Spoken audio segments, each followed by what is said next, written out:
Hello and welcome to another English Matura Express stream. My name is Chris and today we're gonna talk about taking initiative in the dialogue.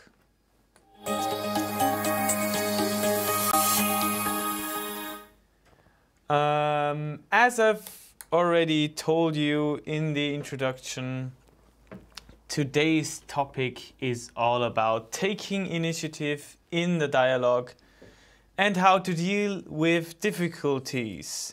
You all know that you have to do a monologue and a dialogue in your oral English exam, A-levels. And therefore, we want to prepare you so that you don't have any slip-ups, or let's put it that way, that you are able to deal with difficulties if you encounter any difficulties. And of course, in the dialogue, it's very important to take initiative. You don't want the examiner to keep asking you questions so that you don't have to do anything. It's really, it makes a really good impression if you take initiative in the dialogue. And of course, that's all about the preparation. So if you're prepared well enough and have done research to each topic, then you're gonna be fine with taking initiative in the dialogue. But before we discuss this topic, we're gonna have a look at today's overview. So at first I'm gonna give you an overview of the dialogue task. Then we're gonna talk about potential things to ask or say in a dialogue. So basically these are useful phrases. Then I'm gonna show you some discourse markers in speech. And at last we're gonna have a look at dealing with difficulties. So let's jump into the first topic of today, the overview of the dialogue task. As you've already seen in a lot of oral exams, since you're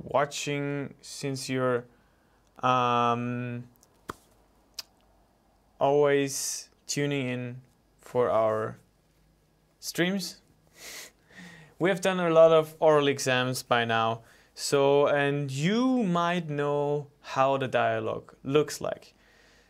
If you do not, I'm gonna tell you now. So basically the dialogue is task 2 in the oral A-level exam. There is no time limit, but basically it depends on how well prepared you are.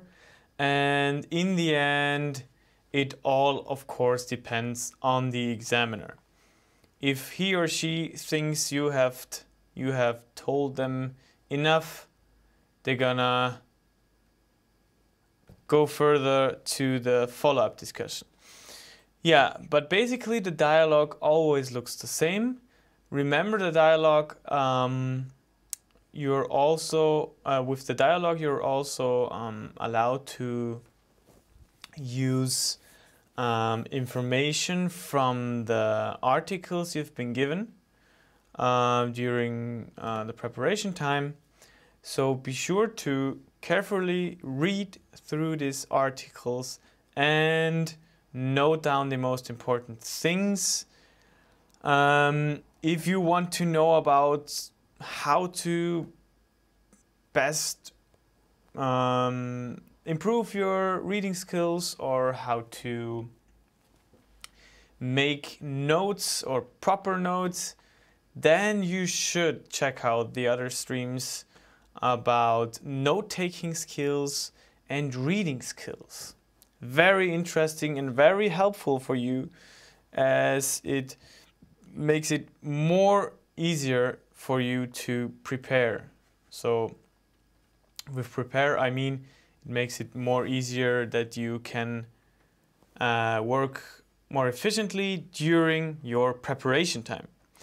So in this case, I've prepared a dialogue from an oral exam about education. In this case, it's all about using technology in schools. Of course, there is the same wording as always. Use the information from the attached text, as well as your own ideas during the conversation. Very important. Not only use the article, but also think about what you want to say about this topic. You can do this by thinking about it during your preparation time. Yes, and normally, of course, after task 2, there's the follow-up discussion. But we won't focus on the follow-up discussion today. We're going to focus on the dialogue. Basically, the dialogue then starts with either your examiner asking you a question, or either the examiner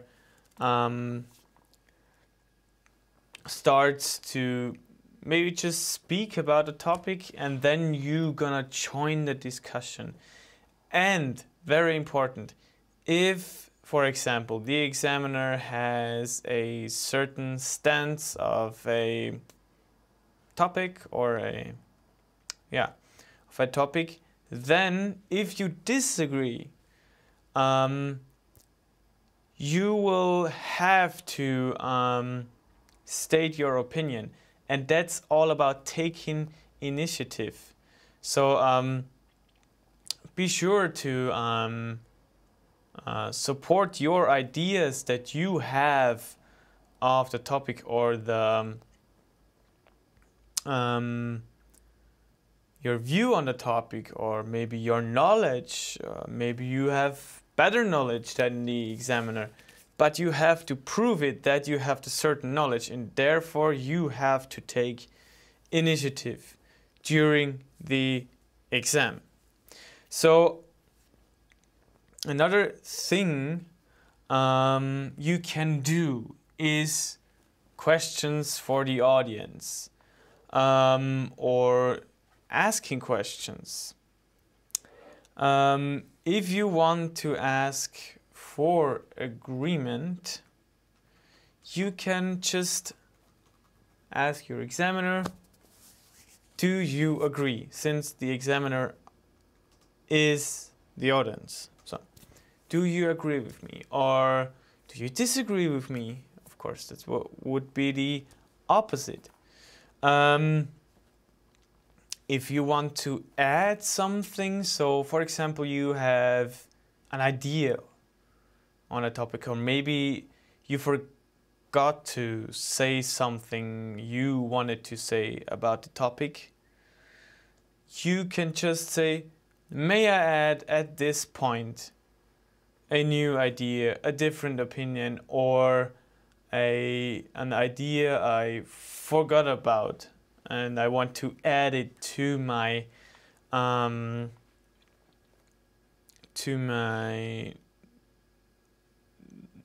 stance.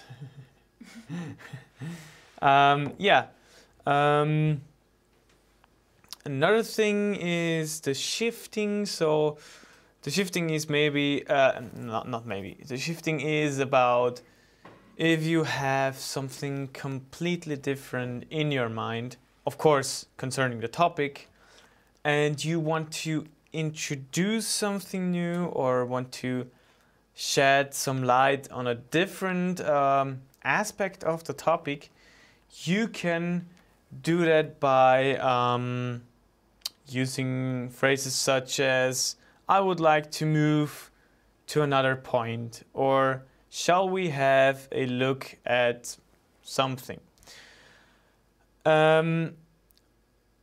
Also kind of connected to the shifting is focusing. So focusing, of course, the word already tells you what it's about. It's about focusing on a specific aspect or a central aspect of the topic you would like to treat in more detail. So I'd like you to think about blah blah blah again, which of course states the importance of this aspect or topic even. And of course, if there is something you disagree with your examiner, with your examiner's opinion, then don't interrupt them in a rude way. Be polite and just tell them that you're sorry to interrupt, but I'd like to add, or thank you, I'd like to go on, or I'm afraid I have to disagree. So if you strongly disagree with something and you really think you have to add something now and it's even worth to interrupt the examiner, be polite and use one of these phrases. Of course, you can look some other phrases up on the internet, but those are certain phrases you can use in order to successfully not irritate your examiner. And of course, something that is less direct, you can use words such as apparently, kind of, perhaps, presumably. Those are all words that are not, how should I put it, not that hard, or they don't have that much of an opinion, apparently or something, or presumably they're just like guesses. So yeah, you can use them to sound less direct.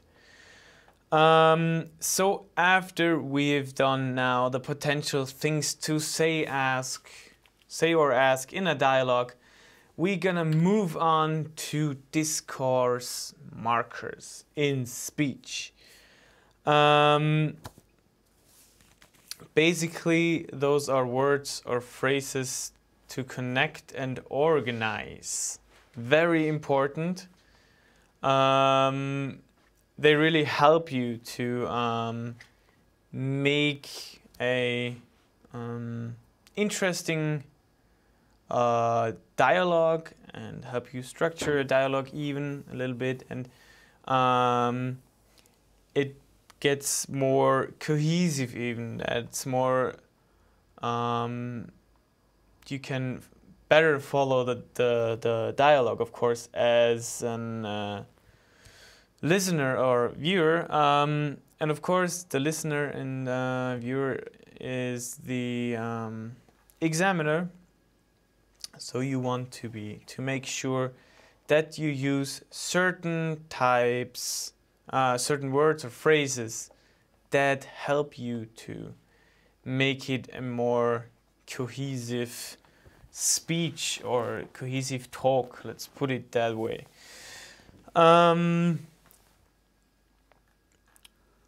So basically, the basic word you could use in any context, of course, are anyway fine, so, well. And other words, I'm not gonna read it from the slide here, since I think you can all read. And yeah, these are the first basic ones. So, and interesting is, important thing is, of course, if you want to order your ideas. Of course, there was some time during the preparation time, and that's where you should order your ideas, and you can realize this with adding words such as firstly, secondly, lastly, or first of all, then, next, and finally, and for a start, in general, and what's more. That makes it really interesting to listen to it, more than if you just start talking about something, then you're talking about another aspect, and the listener can only find out after a few sentences or words what you're talking about now. But with the help of those words, this won't happen, since you have already introduced what is next with those words such as firstly, I want to talk about this, and secondly, blah blah blah. It makes it more more like divided, or you can separate it in those chunks. So we already had some kind of words that help you starting another subject. In this case, we've prepared the phrases now we'll move on to, or let me turn now to bicycle races, or that reminds me of my childhood or something. No, I'm just joking. Those are, of course, also markers that help you introducing another topic, aspect in this case, since you're talking about the same topic with different aspects, of course. If you want to say something in another way, you can use phrases such as actually what I mean is, or in other words, or the thing is. My favorite is in other words, since it's I don't know why it's my favorite, but it's my favorite.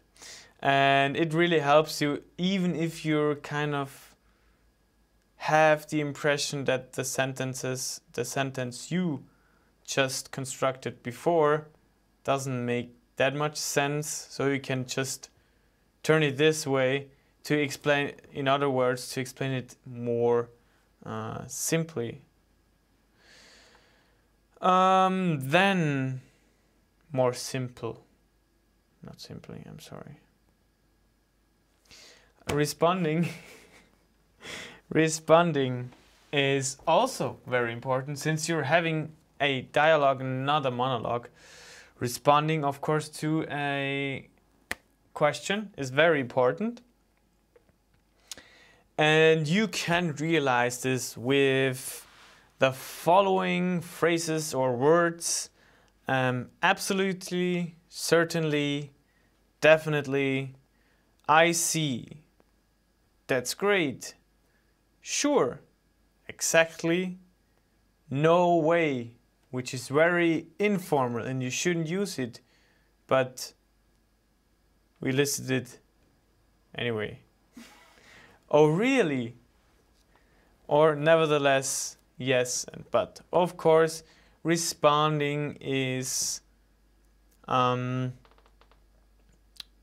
quite important, as I've said, but you can always, the great thing about it, you can practice these things at home before your oral exam, so that you're sure you have the right answer or the right words to start your answer.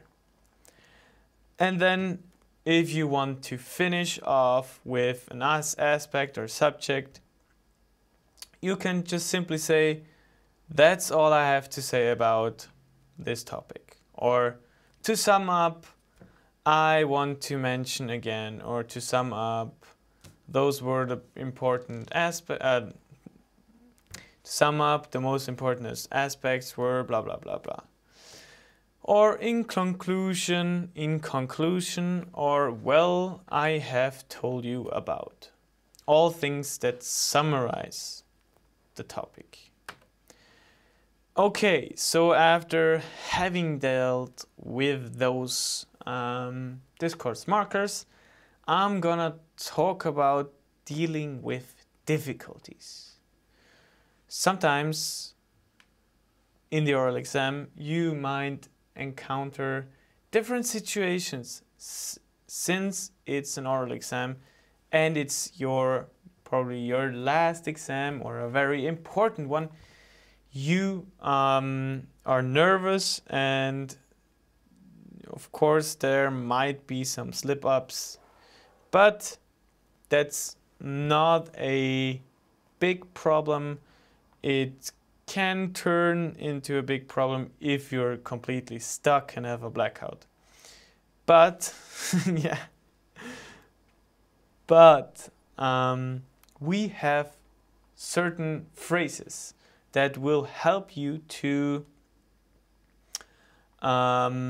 minimize the amount of time that you're saying nothing, or something like if you're stuck and you're getting nervous and your notes even don't really support you in this situation, you can use certain phrases.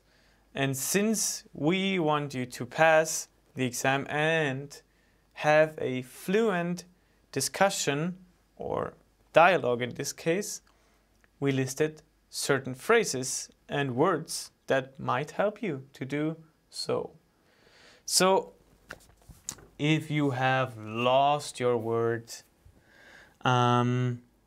simply just be honest and tell them, I'm lost for words, but I'll try to paraphrase.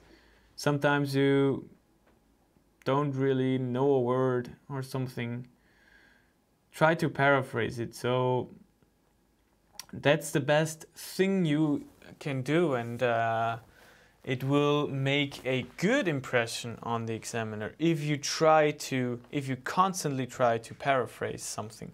Of course, you have to have a certain amount of knowledge about vocabulary, but sometimes it might happen that you can't think of the word now, so try to paraphrase. That's what we all do. Maybe there is the situation where you didn't understand the question. So what you can do now is that you ask for clarification or repetition, and you just tell them that you're sorry, but that you're sorry and you didn't understand the question. It didn't work just to read it from the slide, so I apologize here now, since I'm honest. And I'm sorry about I didn't quite understand. Or could you please repeat the question? That's no problem. It's better to use those phrases or be honest than to not understand the question. And of course, sometimes there might be the situation that you lose your thread. So don't get nervous and just say that you lost your train of thought, or you completely forgot about what you wanted to say, and you're gonna start at a certain point, since you have your notes in front of you, of course. And then, last but not least, there are also the hesitation fillers. Quite dramatic. And of course, you can use words such as well, you see, or that is an interesting point, or that's a thought-provoking question. Be sure, I think that's the things we talked about, you can easily, very easily practice them at home. So be sure to do so. And I hope you learn a lot today from this stream. And yeah. And I hope they helped you to realize some, hope they help you to improve some problems you might encounter during the oral exam. Yeah, that's all for today. I wish you a pleasant evening and see you on Wednesday. Bye bye.